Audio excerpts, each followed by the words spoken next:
Buenas tardes, bienvenidos a este ciclo, a este espacio de invitados, invitadas especiales de Con el Sol en Acuario.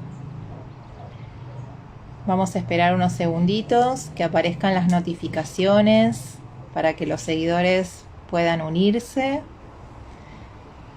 En esta tarde vamos a estar recibiendo a Natalia Belloso de Espacio Moebius. Y bueno, ya debe estar apareciendo por ahí la notificación, así que en cuanto... Ahí está Nati, muy bien. Bien, ahí me mandó una solicitud.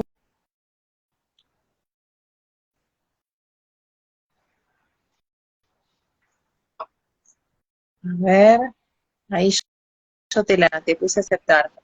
Oh, hola, Hola, Clau, ¿me escuchas bien? te escucho perfecto. ¿Vos? Muy bien, bárbaro. Bueno, bienvenida. Bien, gracias. Este es mi debut en un live en Instagram. Es tu debut, pero bueno, vos tenés afiliadísimo el tema de las redes porque no esperaste que te mande la solicitud, ya me mandaste vos, enseguida te diste cuenta cómo era la dinámica, así que perfecto. Sí, sí, este último tiempo me he tenido que pulir. Después de la pandemia fue como que todos nos volvimos expertos, ¿no? Claro, sí, es así, aparte también es verdad que vos sos coanfitriona y anfitriona de muchos de los eventos de Leusis, así que manejás perfectamente lo que es redes, transmisión, así que bueno, te resultó fácil. Bueno, Clau, gracias por la invitación, realmente, muchísimas gracias. Y acá tenés una Piscis entera. Tengo Piscis por todos lados en mi carta.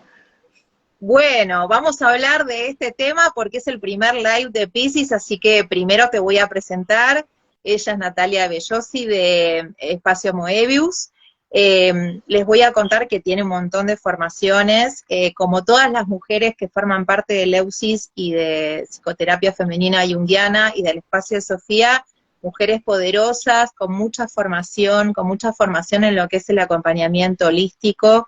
Ella es psicóloga social, es arte terapeuta, es coach ontológico, es psicodramatista, bueno, y un montón de cosas más, de formaciones que en este momento no recuerdo, pero también forma parte del staff directivo del Instituto Eleusis, así que yo cuando la conocí a través de las primeras actividades gratuitas y los primeros congresos de Eleusis, Nati, yo no sé, desdobla el tiempo, es como un pulpo, está presente en todos lados, y después uno se va enterando que es mamá de una nena chiquita, de María Eugenia, que a veces aparece por ahí en las transmisiones, y viste decir, ¿cómo hace esta mujer? Le multiplica las horas, siempre tiene energía para estar ahí, así que bueno, una representante, digamos, muy importante del staff de Leusis, así que para mí un placer y un orgullo que estés acompañándome hoy. Gracias, Clau, gracias por la presentación y igualmente me gustó mucho que me invitaras para este espacio, así que muchísimas gracias. Y bueno, vamos a ver qué Bien. sale, ¿no? Bueno, bueno, vamos a entonces a contarles un poquito a todos que la energía de Piscis tiene que ver con una energía de fin de ciclo, ¿sí? Porque por un lado estamos finalizando todo el recorrido del zodíaco, es el último signo del zodíaco, nos habla de un aspecto espiritual, de un aspecto trascendente, porque por un lado representa lo que tiene que ver con la vida prenatal, con la etapa de gestación, y también por otro lado nos habla de esto del fin del ciclo de la vida, cuando uno se acerca al instante en el cual sabe que está próximo a partir, a dejar este plano, también las inquietudes que nos llevan a conectar con lo trascendente se acentúan, ¿no? Uno está como mucho más pendiente de lo sutil y de lo que no se ve y de lo que está más allá que de este mundo material, de este plano de aquí y ahora, de las necesidades reales y concretas, ¿no?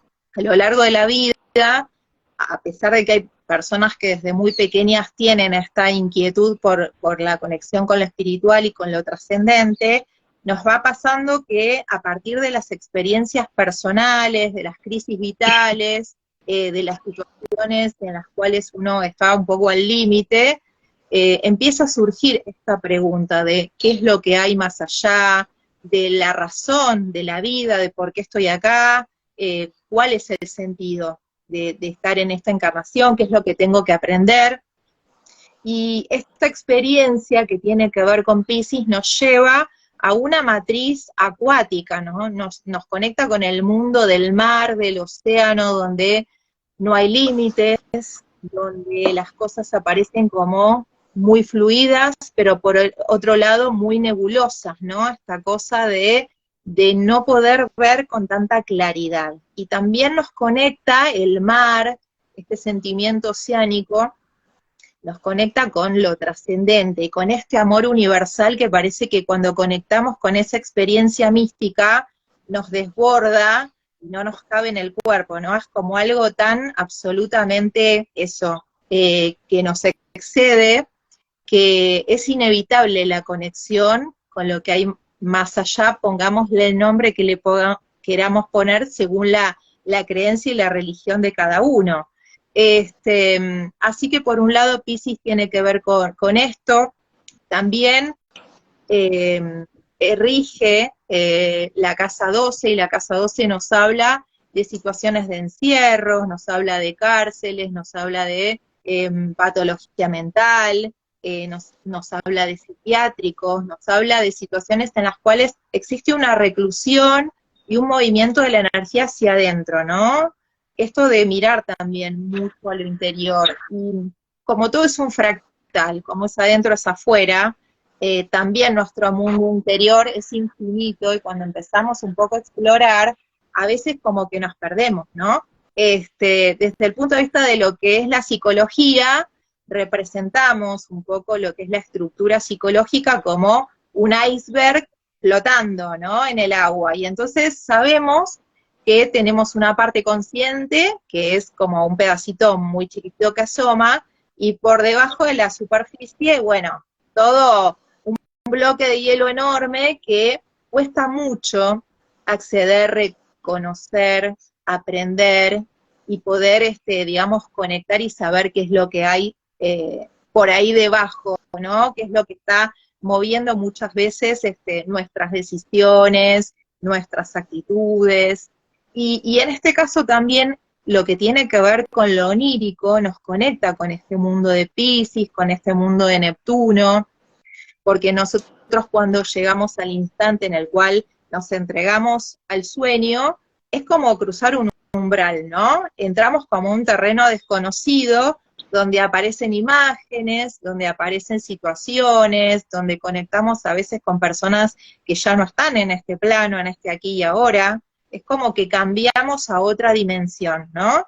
Y bueno, y también es importante tomar todo lo que aparece en los sueños, porque muchas veces nos revelan mensajes o nos traen respuestas a interrogantes de nuestro plano consciente y de nuestro plano diurno, ¿no? Lo que pasa es que, como todo, las imágenes que aparecen en los sueños nos hablan en un lenguaje arquetípico, en un lenguaje simbólico, y hay que aprender cómo a decodificarlo, ¿no? Y bueno, me pareció muy interesante invitarte en esta instancia, porque justamente vos trabajás, abordás esta temática, tenés desarrollado un taller de sueños y trabajás en esta línea, acompañás procesos enfocando y tomando este lenguaje simbólico que aparece en los sueños. ¿Nos querés contar un poquito de qué se trata? Dale. Sí, te escuchaba esta imagen del iceberg, ¿no? Que yo siempre digo, o sea, la imagen, nos imaginamos el iceberg solo, pero ese iceberg está flotando en el océano. Entonces, lo inconsciente no es solo la parte de abajo del iceberg, es ese océano que lo rodea también, ¿no? Con el cual ese es el inconsciente colectivo. Entonces, va intercambiando líquidos, podríamos decir, ¿no? Información desde este inconsciente personal que se compone de nuestros contenidos que tienen que ver con nuestra verticalidad, nuestra vida individual, pero también estamos en ese contacto permanente con lo colectivo, ¿no? Entonces, cuando entramos en el mundo onírico, en algún punto entramos en este mundo, ¿no? En ese mundo de profundidad oceánica, como decías, en donde claramente habitan muchos peligros, pero también hay muchos tesoros, ¿no? Entonces, yo en el taller de sueños siempre los invito a que, porque hay mucha gente que me dice, pero yo no quiero soñar lo que sueño, porque mis sueños son, todo el mundo te empieza diciendo esto, ¿no? Tuve un sueño rarísimo, y yo a veces hago una sonrisa y le digo, ¿quién no? O sea, ¿quién tiene un Claro. sueño que no sea raro, verdad? O sea, todos los sueños son raros, y hay gente que por ahí como que le da como miedito entrar en este mundo, ¿no? Porque, ¿y qué me está queriendo decir mi inconsciente? Y lo cierto es que el inconsciente básicamente, o esta parte de nuestra mente, utiliza los sueños como un modo de compensar la psique, ¿no? Entonces, esto era lo que decía Carl Jung, o sea, cuando tenemos un sueño, lo primero que tenemos que pensar es el contexto vital de una persona para poder ver qué está tratando de compensar lo inconsciente ahí, ¿no? Entonces, en los talleres de sueños es muy lindo cuando uno empieza a ver que el primer acercamiento siempre es desde un lugar muy coloquial, como esto, soñé con una cebra, ¿qué significa soñar con una cebra?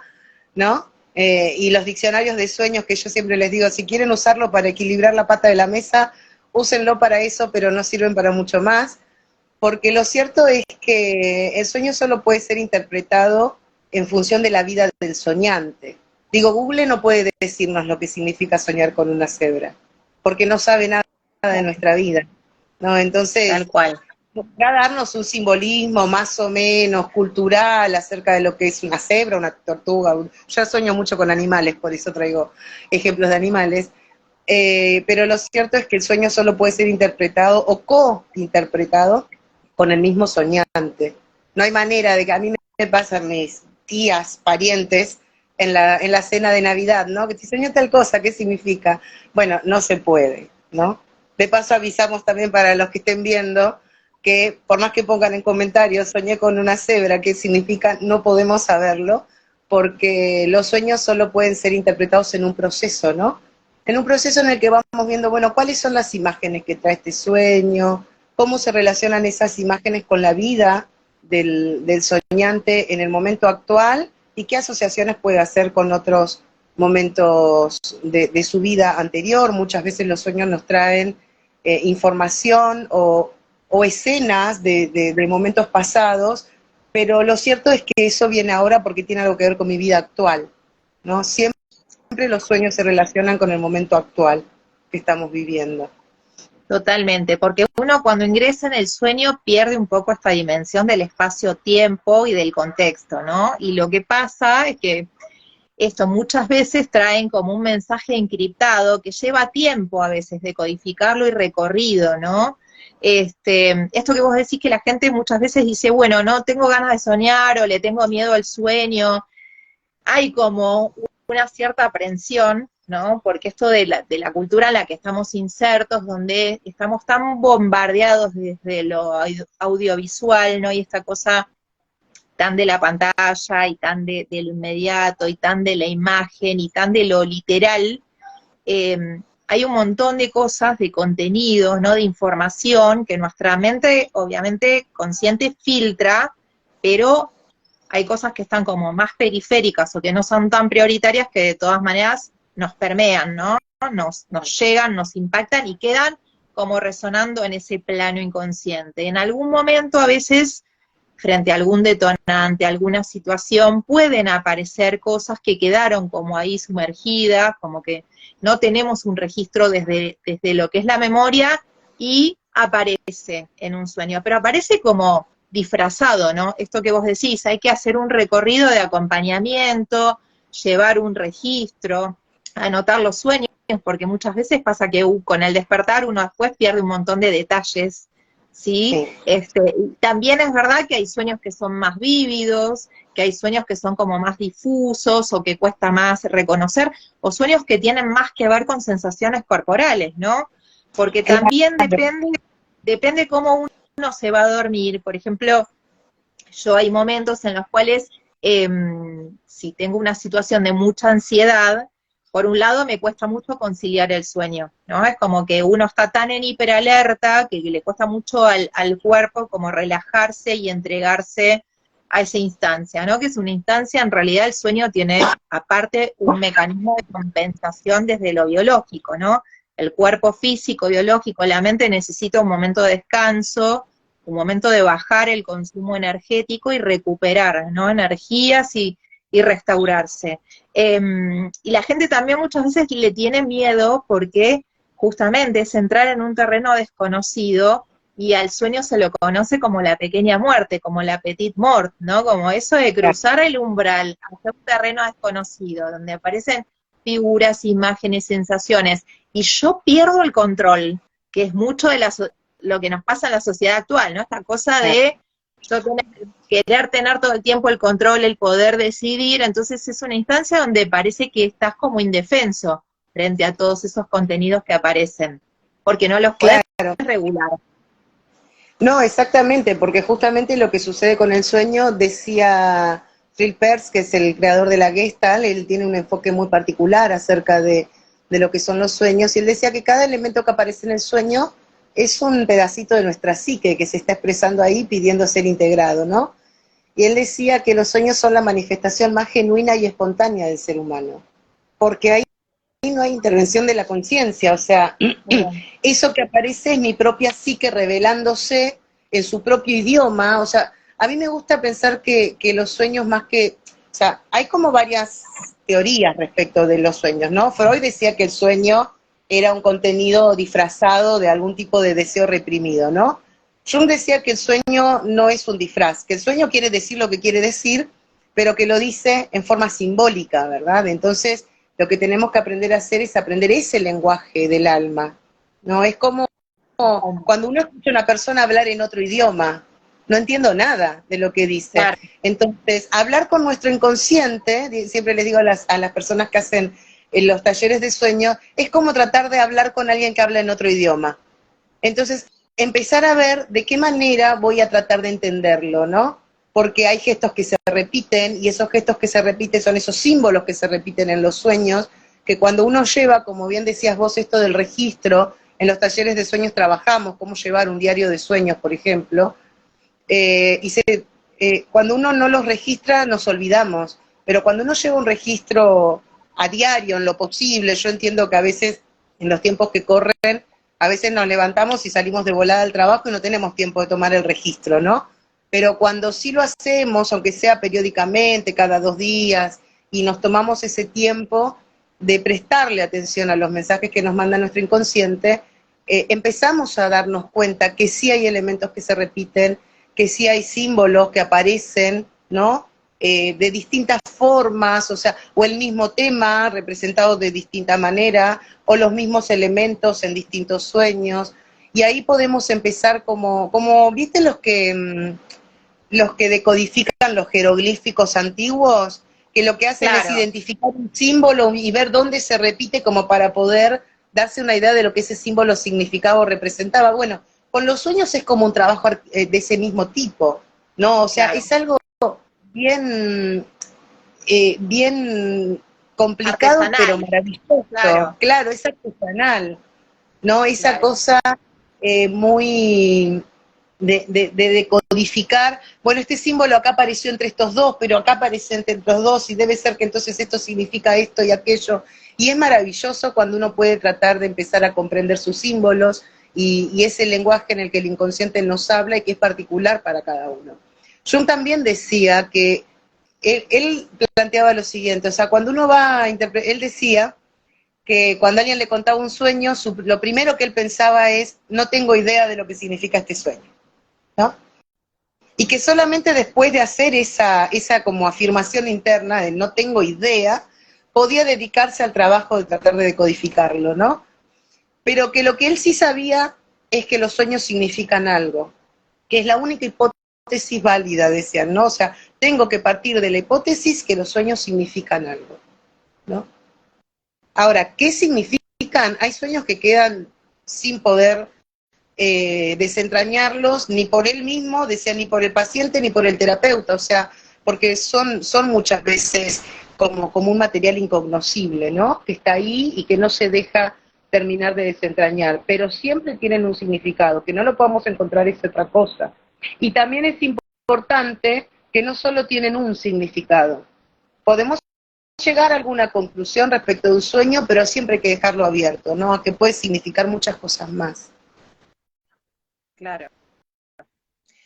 Y aparte otra cosa que es importante es que ahí el tiempo no es lineal, ¿no? Porque podemos soñar con cosas que tienen que ver con el pasado o cosas que tienen que ver con el futuro, porque a veces pasa esto de que en el momento no lo podemos como registrar, decodificar, entender, ¿no? Descifrar, y a veces con el paso del tiempo nos damos cuenta, tiene que ver con tal situación, y a veces hasta son sueños anticipatorios, ¿no? De cosas que aún no las hemos vivenciado en la realidad. Estamos como haciendo como un pantallazo o un vislumbre de algo que está por suceder en un futuro y aparece ahí como camuflado, disfrazado, anticipado en el sueño. Es muy interesante esto porque es esto de perder un poco la linealidad del tiempo y Claro, por ejemplo, claro. a mí me ha pasado de soñar con mi madre y yo saber que mi madre estaba muerta, o sea, tener claro en el sueño que estaba soñando y que esa persona que tenía delante, o sea, establecer un diálogo y estar en una situación cotidiana, pero tener claro de que esa persona en la realidad cotidiana de mi aquí y ahora no estaba físicamente presente. Sin embargo, poder encontrarnos en ese espacio-tiempo del sueño, ¿no? Y tener Claro. plena conciencia de esa situación, ¿no? Y esto también está bueno como a lo mejor cuestiones que quedaron pendientes, charlas, conversaciones, conflictos que quedaron sin resolver, el sueño a veces es como canal o nos da como esa instancia de poder conectar, de poder dialogar sobre esa misma situación o conflicto que a lo mejor nos quedó algo anclado, una situación de angustia, una situación de algo por decir, algo por resolver, y en ese lugar de no espacio-tiempo, poder empezar a metabolizarla y a trabajarla, ¿no?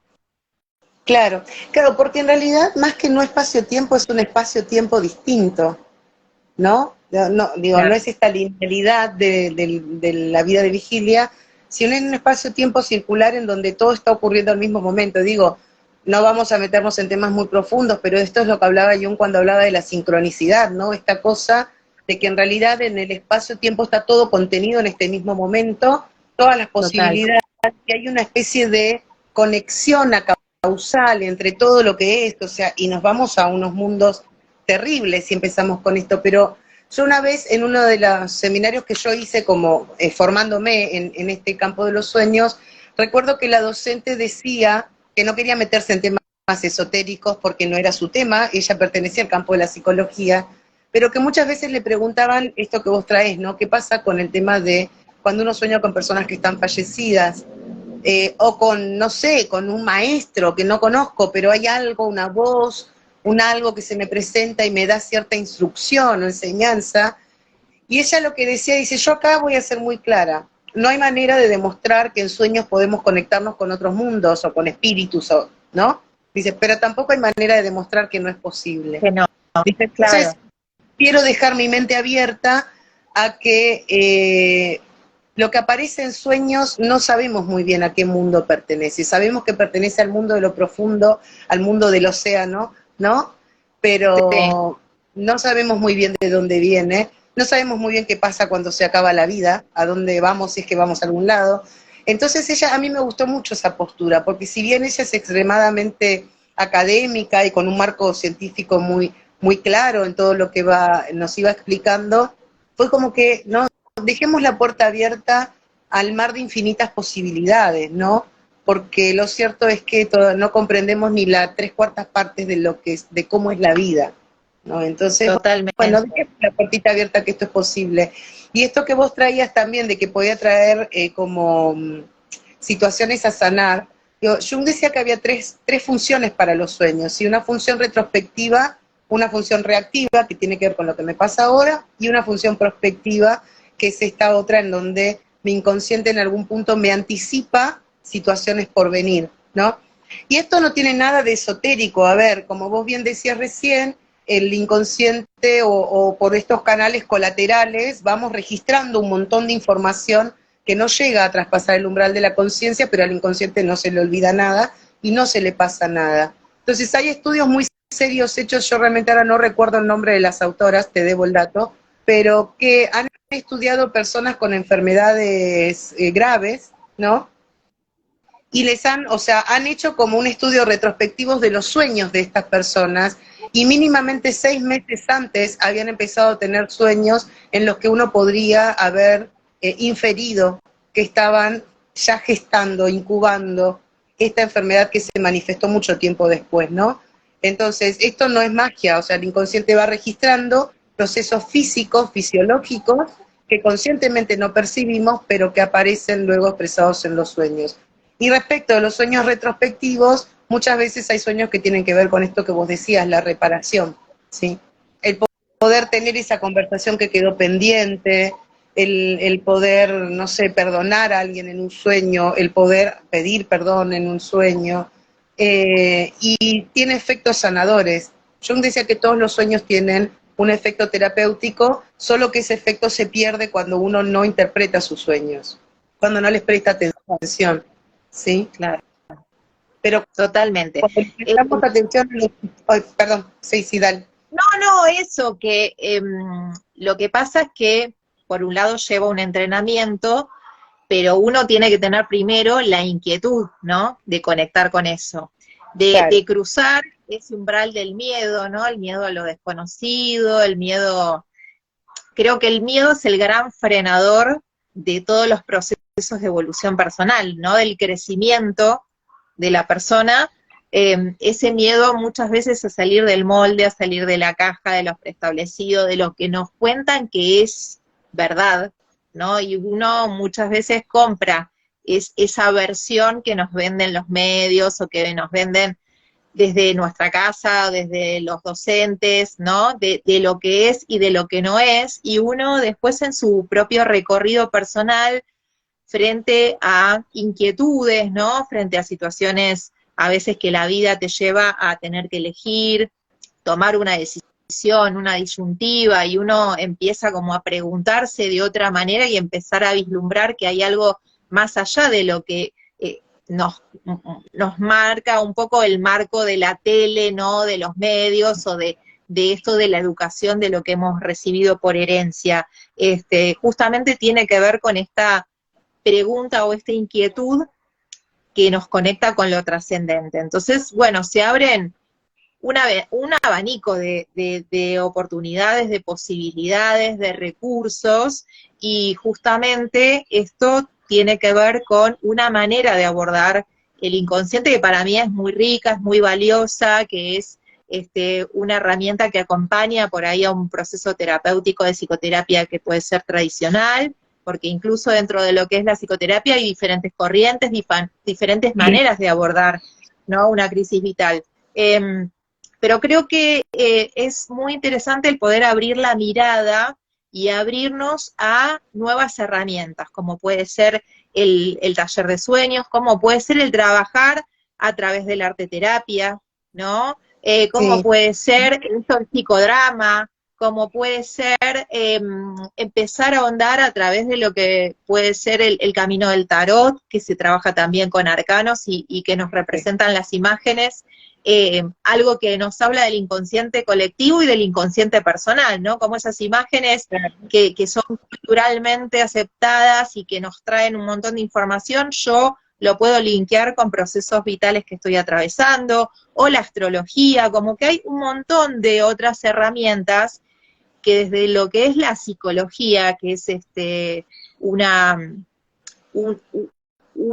digamos, una materia de estudio que nos permite como trabajar con algo mucho más sutil, porque obviamente la psicología, nosotros no tenemos posibilidad de extirpar la psique y ponerla bajo un microscopio, no podemos aplicar el método científico puro y duro como puede ser la biología, la botánica, la medicina.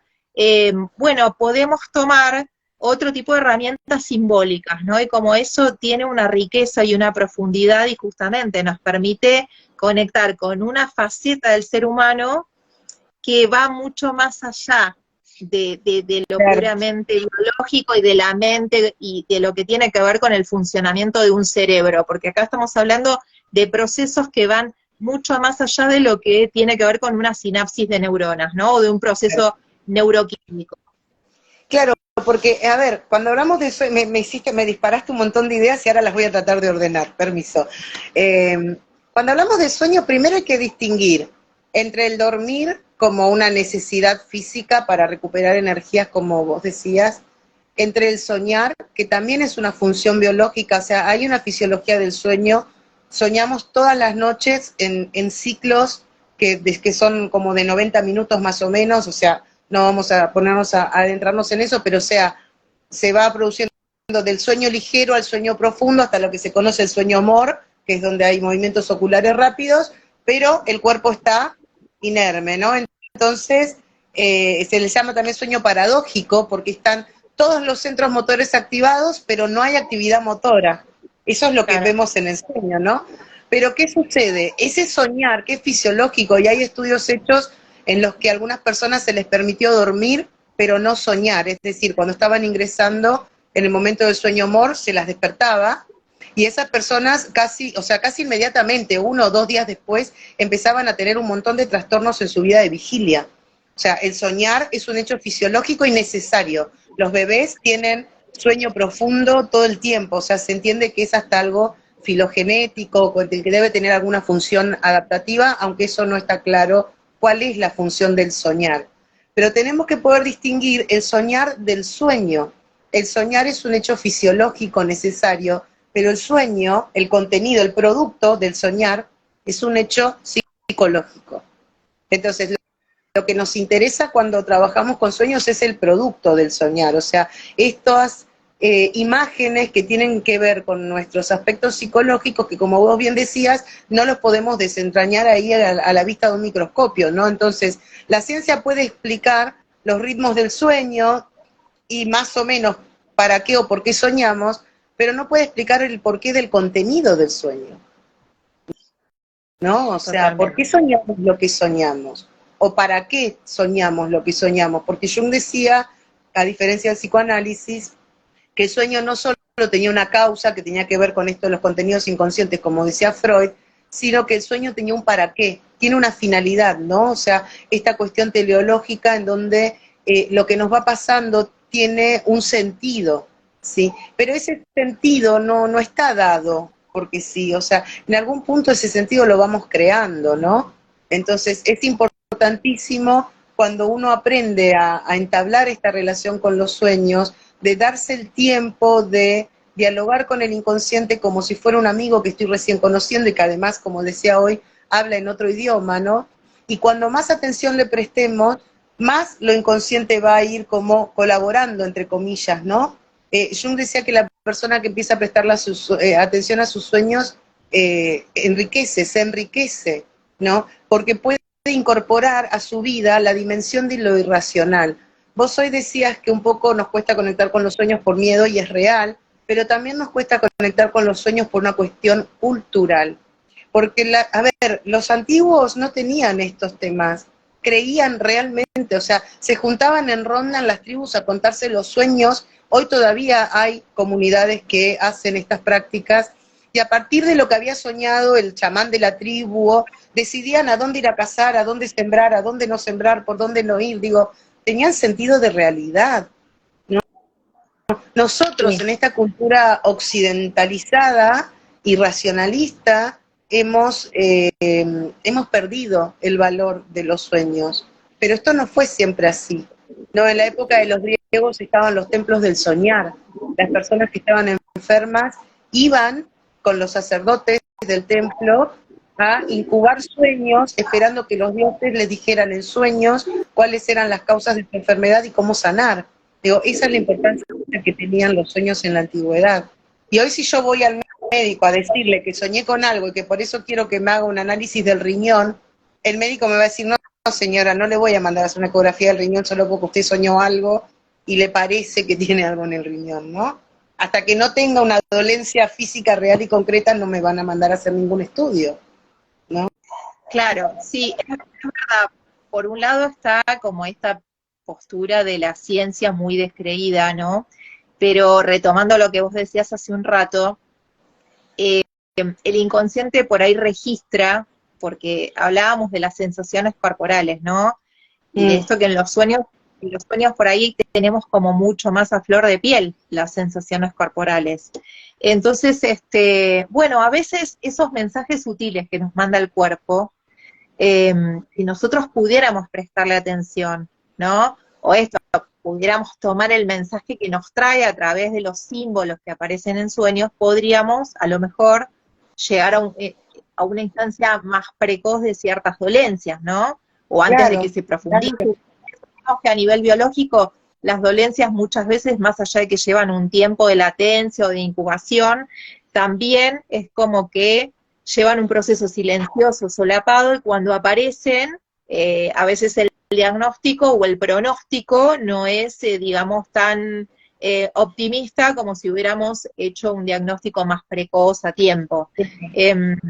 Creo que justamente tiene que ver con esto de volver a conectar con el propio cuerpo, ¿no? Que estamos, por la cultura, ¿no? Por el estilo de vida que llevamos, como muy disociados con el registro corporal, y que si pudiéramos volver a integrarnos y habitarnos desde ese punto de vista, sería hasta más fácil poder conectar con esta instancia de lo que nos trae el sueño y el mensaje que nos trae el sueño, ¿no? Claro, claro, porque a ver, cuando nosotros estamos despiertos, o sea, en nuestra vida de vigilia, nuestros sentidos están casi siempre volcados hacia el exterior, porque también es cultural esto, de tener todos nuestros sentidos volcados hacia el exterior, también es parte de nuestro proceso adaptativo, tenemos que estar volcados hacia el exterior, a prestar atención a los estímulos, y la propiocepción queda como muy disminuida. En cambio, cuando estamos durmiendo, como todos los sentidos que tienen que ver con el registro de estímulos externos están como cerrados o bloqueados, aparece como mucho más intensa la propiocepción, ¿no? Y nuestro cuerpo nos envía. Mi abuelita decía, ¿no? Esto, creo que seguramente tu abuelita también te lo habrá dicho, Claudia, esto de no comas pesado de noche porque después tenés pesadillas, ¿no? Entonces, ¿de dónde viene esta sabiduría de las abuelas? Porque las abuelas, o sea, hoy uno se puede reír de estas cosas de las abuelas, pero ahí había una sabiduría muy profunda.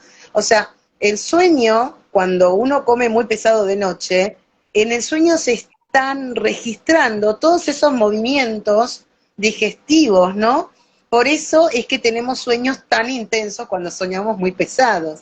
No sé si llegan a ser pesadillas en todos los casos, pero sí hay como mucho material del registro fisiológico de todos esos procesos que nos están pasando para digerir la pata de lechón que nos comimos de noche, que no te debería, y entonces en los sueños esto aparece representado en una intensidad importante, ¿sí?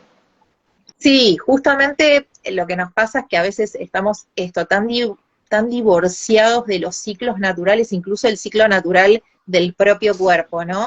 Y la biología del cuerpo humano es como una relojería suiza, ¿viste? Como que cada órgano tiene su momento, digamos, de pico de actividad, porque también los ejes hormonales tienen como horarios en los cuales están más activos para ciertas funciones vitales y por ahí para otras es otro el horario.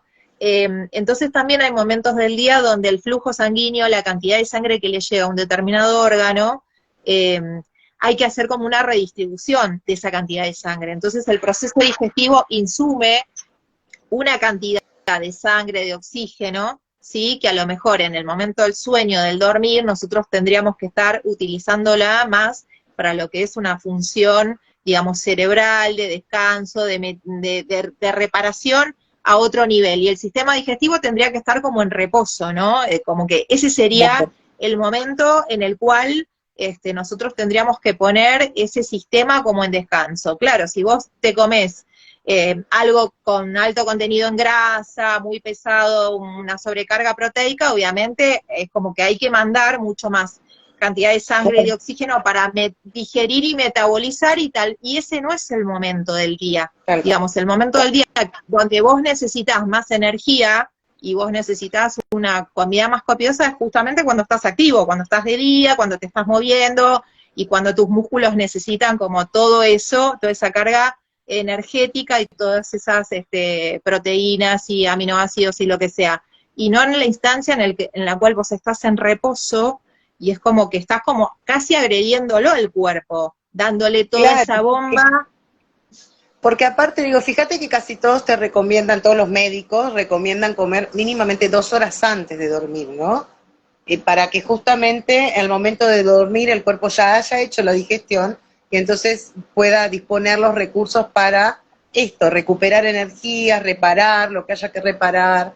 Pero además de eso, además de lo que comemos, lo que ingerimos por la boca, también tenemos que tener mucho cuidado con lo que ingerimos por la vista, por los oídos, antes de dormir, ¿no? A veces Total. nos dormimos viendo películas terribles de muerte, sangre, descuartizados, tiros, bombas, y lo cierto es que, dice Virginia Gawel, que es una de las personas con quien yo me formé, el sueño es como una especie de digestión psíquica, o sea, así como el cuerpo hace la digestión de lo que ingerimos, el sueño sería como esa elaboración, esa digestión de lo que hemos consumido durante el día.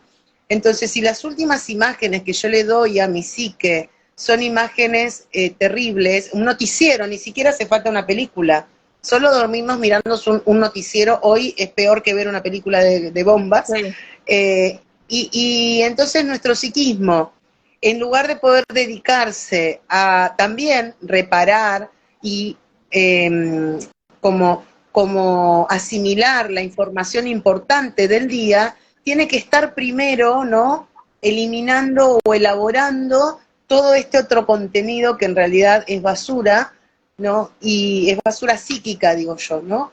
Porque no nos aporta Claro. nada. Digo, yo creo que no haya que estar informado, yo miro noticieros, pero lo cierto es que no son las 10 de la noche la hora para verlo. Uno puede verlo a Claro. mitad de un ratito, ver cómo está el clima, cómo está el tránsito, sobre todo en Argentina, ver cómo está el tránsito es fundamental, pero después es como que hay que tener mucho cuidado con lo que ingerimos, en todo sentido, ¿no? Qué leemos, qué miramos, porque entonces es un modo de darle a nuestra psique un material más rico para elaborar que todo esto. Entonces, una de las, por ejemplo, técnicas de incubación de sueños, que también trabajamos en los talleres de sueños, implica justamente esto, ¿no? O sea, uno puede pedirle a su inconsciente, otra de las frases de la abuelita, ¿no? Consultarlo con la almohada. Consultarlo con la almohada no es más que incubar un sueño. Nosotros incubamos sueños de manera natural. Cuando estoy muy preocupada por algo, aparece después en el sueño algo con relación a eso, ¿verdad? Entonces, lo que se propone es, bueno, incubémoslo voluntariamente, y para eso es importante esto de 2 horas antes de dormir bajar luces, atenuar ruidos, no comer nada, a lo sumo alguna fruta, algo muy livianito, ¿no?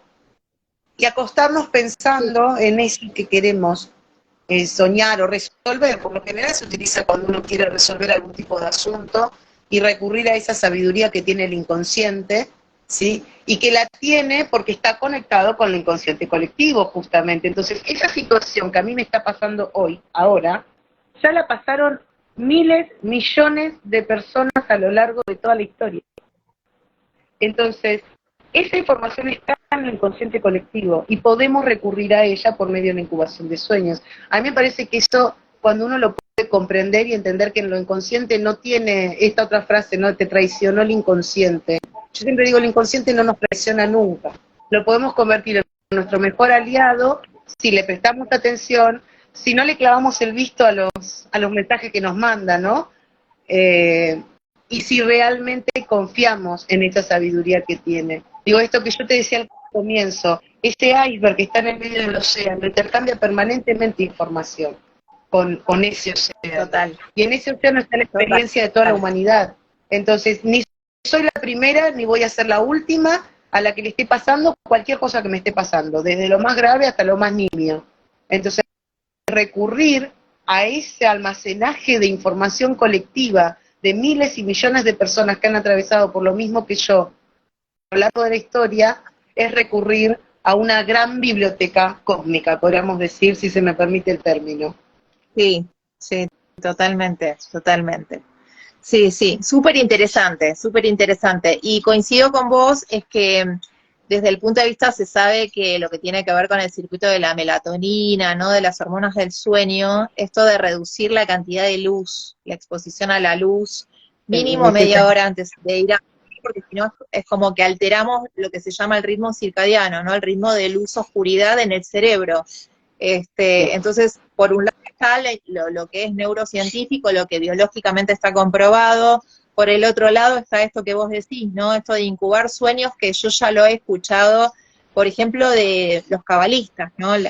Ya esto es una información a nivel metafísico, religioso, pero ellos recomiendan exactamente esto, ¿no? Como para conectar con esa información sutil, y si vos tenés un problema, una situación, tenés una pregunta, algo que te inquieta, también te recomiendan que vayas como con esa pregunta antes de dormir, que como que tengas esa pregunta mental a mano como para conectar con eso y que el sueño te traiga esa información, justamente ir como preparado a la instancia del sueño y estar abierto a la posibilidad del mensaje.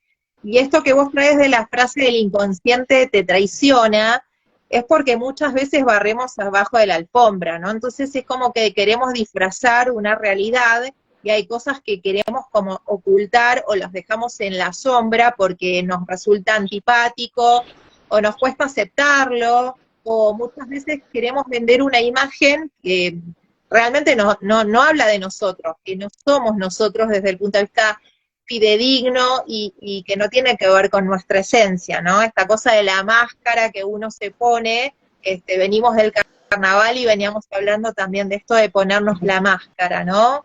Que está tan instalado y que hoy en día en la sociedad nos vinculamos muchas veces desde ese lugar tan superficial de la máscara y no profundizamos en la esencia del ser humano que tenemos delante, porque primero tenemos que conectar con nuestra propia esencia para poder después conectar con la esencia del otro. Claro, porque en realidad uno lo siente como una traición porque, claro, es esto, traiciona a mi máscara, pero no me traiciona a mí porque yo no soy esa máscara. No, y poder aprender eso es dificilísimo, ¿no? Entender que en realidad lo que está haciendo es poder expresar algo que yo realmente necesitaba expresar y que me estaba impidiendo hacerlo por conservar esta máscara, ¿no? Entonces, esta fachada, ¿no? Esta cosa de vender la imagen perfecta, ¿no? Del chico 10, de la chica 10, de la familia perfecta, esto que muchas veces uno compra en redes, del matrimonio feliz, de la familia perfecta, y después te enterás o te das cuenta de que las cosas no son tan así como uno a veces ve desde esto de la fachada, desde la pantalla, ¿no? Es como cuando, ¿viste cuando te muestran los estudios de grabación en donde se hacían las películas de western? Que te muestran que está todo sosteniendo con maderitas la fachada del bar y de las casitas. Es eso, ¿no? Lo que tratamos de mantener y hacemos unos esfuerzos enormes por mantener es esa fachada que, claro, al primer vientito se vuela. Entonces, a veces está bueno también preguntarnos cuánto gasto psíquico, cuánto gasto energético hacemos por mantener una mascarada, ¿no? Tal cual. En lugar de realmente conectar con... Yo no digo que uno pueda ir por la vida, como dicen, no siendo uno mismo, porque es cierto que hay ciertas normas y convenciones sociales que uno tiene que poder respetar. Tampoco estoy de acuerdo con... Hay personas que dicen, yo digo todo lo que pienso porque yo soy así, soy muy directa. No, bueno, la dirección, la capacidad de ser genuino y honesto también tiene que ir acompañado de un alto grado de empatía, tenés una gran responsabilidad, ¿no? Pero digo, sí me parece que uno tiene que encontrar los espacios en donde poder expresarse genuinamente. Tal vez no sean todos, tal vez no sea justo la reunión con mi jefe en la que yo pueda ser totalmente genuina, honesta y transparente, ¿no? Si es que quiero seguir trabajando. Pero sí tengo que encontrar lugares en donde pueda hacerlo. Para esta tarea que hacen los sueños de compensar es una función de la psique en general. Entonces, compensar con espacios conscientes, voluntariamente elegidos, esto de, bueno, acá tal vez tengo que sostener esta máscara porque la convención social así lo exige, pero acá en este otro espacio puedo ser yo misma, ¿no? Y me parece que a veces empezar en este trabajo con los sueños empieza a darnos esa posibilidad de encuentro con nosotros. Para Jung el diálogo entre estas dos partes escindidas de la psique ¿no? El consciente y el inconsciente era fundamental para conservar la salud mental, para el bienestar psicológico. Digo, salud mental suena como muy, ¿no? Pero el bienestar psicológico depende de ese diálogo posible con nuestras imágenes interiores. Entonces, el solo hecho de empezar a anotarlas, ¿no? Les recomiendo a quienes nos están mirando tener una libretita o ahora que tenemos la facilidad del celular, una grabadora de voz en donde apenas me levanto, le hablo ahí medio dormido y entre dientes y voy contando las imágenes que tengo del sueño. No levantarnos de golpe, aprender a quedarnos en la cama un ratito, no para volver a quedarnos dormidos, sino para tratar de recordar qué imágenes hemos tenido durante la noche. Es un buen paso, es un buen primer paso para empezar con ese diálogo, con esta parte tan olvidada nuestra, pero tan necesaria, ¿no? Totalmente, totalmente. Bueno, Nati, súper interesante. Yo los invito a que pasen por la página de Instagram de Moebius Espacio para conocer todas las actividades que tiene Nati, que aparte del taller de sueños, tiene otra formación en tarot, en arteterapia, tiene un montón de herramientas disponibles para lo que es el acompañamiento terapéutico, para lo que es la formación personal, el autodescubrimiento, así que bueno, yo te súper agradezco por haber compartido toda esta información con nosotros, y bueno, los estoy entonces despidiendo y agradeciéndoles por habernos acompañado en esta charla, en este momento, en este encuentro junto con Natalia. Bueno, también muchísimas gracias, Clau, por invitarme, gracias a todas las personas que nos estuvieron mirando y escuchando. Claro, como dijiste, están invitados a pasar por la página y a soñar bonito. Bueno, así sea entonces. Nos estamos viendo muy pronto. Gracias. Un abrazo, muchísimas gracias, Clau. Nos vemos, gracias, hasta luego. ¿Cómo finalizo ahora? ¿Lo hacemos?